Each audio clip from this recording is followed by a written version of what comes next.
दोस्तों अक्सर आपने सुना होगा रोजमर्रा की लाइफ में जो हम उठते बैठते हैं दोस्तों के बीच में, तो अक्सर बात एक शब्द का इस्तेमाल किया जाता है, कुर्की करना। मतलब किसी भी चीज को, प्रॉपर्टी को कुर्क कर देना। आपने बहुत कम देखा होगा रियली में ऐसा होता हुआ, पर हाँ, हमारे देश के कानून में कुर्की करने का प्रावधान जरूर है। साथ में ही कब प्रोक्लेमेशन बन जाता है, कब प्रोक्लेम्ड ऑफेंडर घोषित हो जाता है, मतलब भगोड़ा घोषित हो जाता है कोई भी व्यक्ति जो एक्यूज है किसी भी क्राइम में, किसी भी एफआईआर में उसका नाम है, पर वो कोर्ट की प्रोसीडिंग का हिस्सा बनना नहीं चाहता, बच रहा है, भाग रहा है या फिर अपने आप को बचा रहा है। अब इसकी प्रोसीडिंग चलती है। कैसे प्रोसीडिंग चलती है, वारंट कब होता है, सम्मन कब आता है, वारंट ट्रायल हम किसे बोलते हैं, या फिर अगर किसी को प्रोक्लेम्ड अगर घोषित कर दिया गया तो क्या उसके बाद बेल होती है, और अगर किसी को भगोड़ा घोषित कर दिया उसके बाद पुलिस ने अरेस्ट कर लिया, अरेस्ट करने के बाद जेल भेज दिया, अब जेल जाने के बाद उसकी बेल कब तक होगी।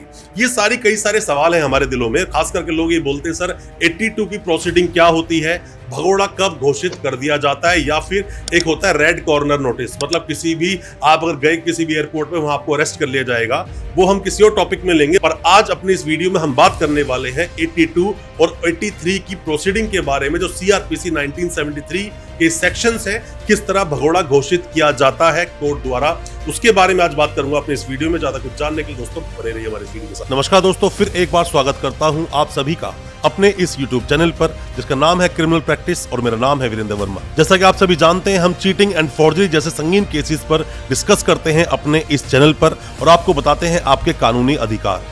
अगर आपका भी नाम आया है किसी भी तरह के चीटिंग या फॉर्जरी जैसे संगीन केसेस में, तो हो सकता है कि ये वीडियो आपके बहुत काम का हो, इसलिए वीडियो को अंत तक पूरा देखें। दोस्तों, जाने अनजाने में अक्सर लोगों से गलतियां हो जाती हैं। उन्हीं गलतियों का बहुत बड़ा खामियाजा उनको भुगतना पड़ता है।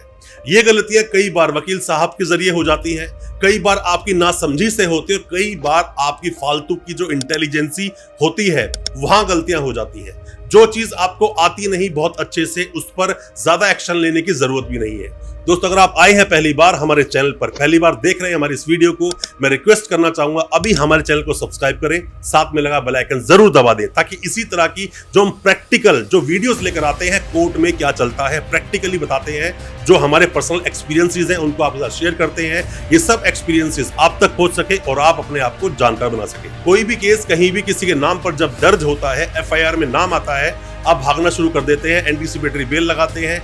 एंटीसिपेटरी बेल नहीं मिलती है, पर फिर भी अपने आप को सरेंडर नहीं करते हैं, ये बचते हैं कानून से। या फिर किसी भी मामले से आपका नाम आया, या फिर आप अभी जेल से बाहर आए, आपने कोर्ट की जो डेट्स हैं उनको फॉलो ढंग से नहीं किया, कोर्ट की जो डेट्स आती हैं उस पर जाके प्रेजेंट आप नहीं हुए, और कोर्ट की प्रोसीडिंग को ठीक से आपने फॉलो नहीं किया, आप फरार है, वहां पर आपके अगेंस्ट सम्मन भी हुआ, वारंट भी हुआ, और फिर भी आप सामने नहीं आए। कैसे चलती है प्रोसीडिंग, पहले आप ये समझिए। इसको करने के लिए पहले बेसिकली 3 मेन पॉइंट्स को आपको समझना बहुत जरूरी है। सबसे पहले होता है सम्मन। किसी के लिए भी अगर मान लीजिए कि आज आपकी बेल हो गई, आप बाहर हैं, 2-4 महीने आप जेल काट के आए हैं, आप बाहर हैं, और अब कोर्ट की प्रोसीडिंग शुरू होती है। यहाँ आपको सम्मन किया जाता है, क्योंकि आप गए नहीं हैं, सम्मन आपके पास आया, पर आप फिर भी कोर्ट नहीं जाते हैं। अगला स्टेप क्या होगा, आपके अगेंस्ट वारंट कर दिए जाएंगे।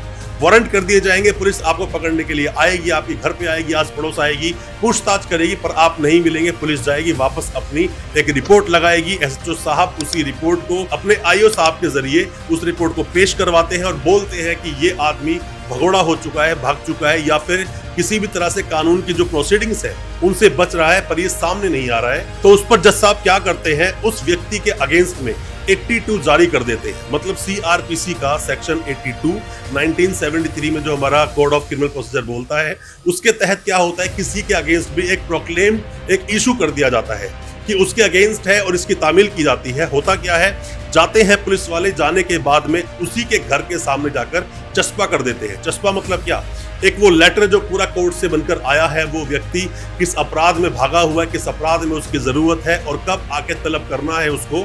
30 दिन का ये टाइम होता है। 30 दिन का टाइम कब से काउंट होता है, 30 दिन का टाइम काउंट होता है जब से वो प्रोक्लेम करते हैं, जब से उसको वो चीज, जैसे मान लीजिए न्यूज़पेपर में छपवा दिया, न्यूज़पेपर में छपवा दिया, तो वहां से 30 दिन काउंट करना आप शुरू कर दो, और वहां पर डेट लिखी होती है कि इस डेट को इस कोर्ट में आकर आपको प्रेजेंट होना है, कोर्ट की जो प्रोसीडिंग है उसका हिस्सा बनना है। अब मान लीजिए, अब आप बोलते हैं कि सर अगर हम प्रेजेंट हुए जाकर उस डेट पर तो क्या होगा, यहाँ पर दो चीजें होंगी। अब दोस्तों यहाँ सवाल आता है, अक्सर हमसे लोग बोलते हैं सर 82 तो हो गया, अब उसके बाद हम लोग क्या करें, प्रॉब्लम में है, एंटीसिपेटरी बेल लेनी है या फिर हम क्या करें, आपको करना क्या चाहिए। सबसे पहला ऑप्शन तो यही है कि आप जाके सरेंडर कर दो।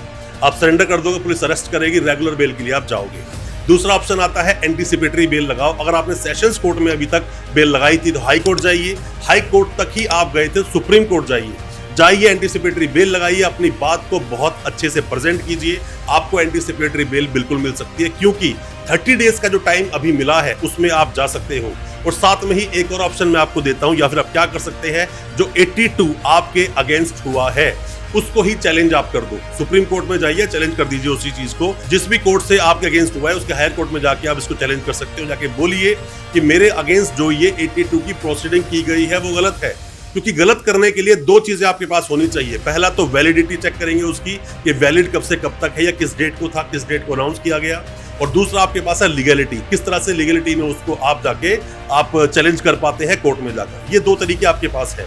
पर दोस्तों 82 की प्रोसीडिंग होती ही तब है जब आप लोग किसी केस से भगोड़े हो रहे होते हैं, भाग रहे होते हैं, कोर्ट की प्रोसीडिंग को आप किसी भी तरह से ज्वाइन करना नहीं चाहते, और आप जानते हैं कि अगर मैं ज्वाइन करने की कोशिश करूंगा, कोर्ट जाऊंगा तो पुलिस मुझे अरेस्ट कर लेगी, और हर व्यक्ति अपनी उस अरेस्ट से बचता है।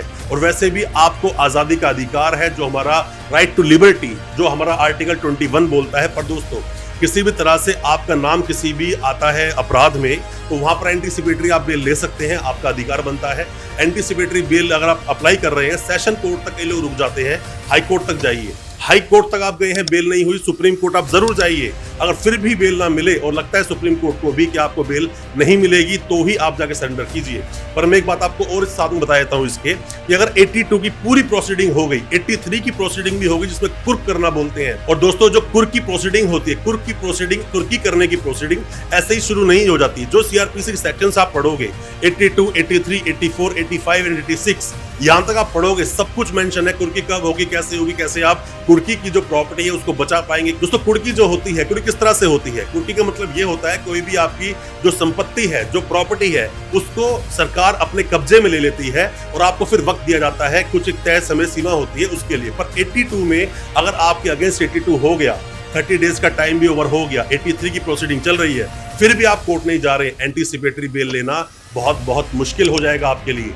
तो 82 अगर हो रहा है तो 30 डेज का आप टाइम काउंट करें, उससे पहले एंटीसिपेटरी बेल लेने की कोशिश करें, और फिर भी ना हो तो दूसरी रेमेडीज जो मैं आपको बता रहा हूं, उन रेमेडीज के साथ भी आप जा सकते हैं। दोस्तों पहले तो आप कोशिश यही करें कि 82 की प्रोसीडिंग जब शुरू हुई है तभी आप कोई ना कोई रेमेडी का इस्तेमाल कर लें, अपनी एंटीसिपेटरी बेल ले लें, सरेंडर हो जाएं, या फिर जो 82 की प्रोसीडिंग हुई है उसको आप चैलेंज कर दें।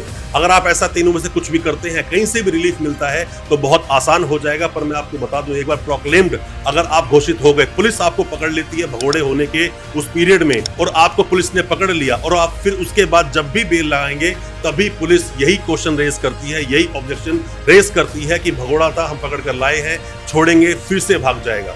तो बेहतर है या तो आप ऐसे में अपने आप को सरेंडर करें, एंटीसिपेटरी बेल लगाएं, या फिर 82 को चैलेंज करें। तीनों ही तरीके आपके पास हैं, पर कोशिश करें पहले तो सम्मन पे ही आप चले जाएं। सम्मन जाएंगे, जैसे वारंट के ऊपर पहले मैंने आपको बताया है, पहली वीडियो बनाई थी कि बेलेबल वारंट और नॉन बेलेबल वारंट कैसे होते हैं, कैसे कटवाए जाते हैं। साथ में सम्मन आया, सम्मन के आते ही आप जाएं, कोर्ट की प्रोसीडिंग को आप फॉलो करें। प्रॉब्लम है, आपको डर लगता है, या कोई भी ऐसा आपको लगता है कि मुझे किसी तरह पुलिस अरेस्ट कर सकती है, वकील साहब को अपने साथ लेकर जाए।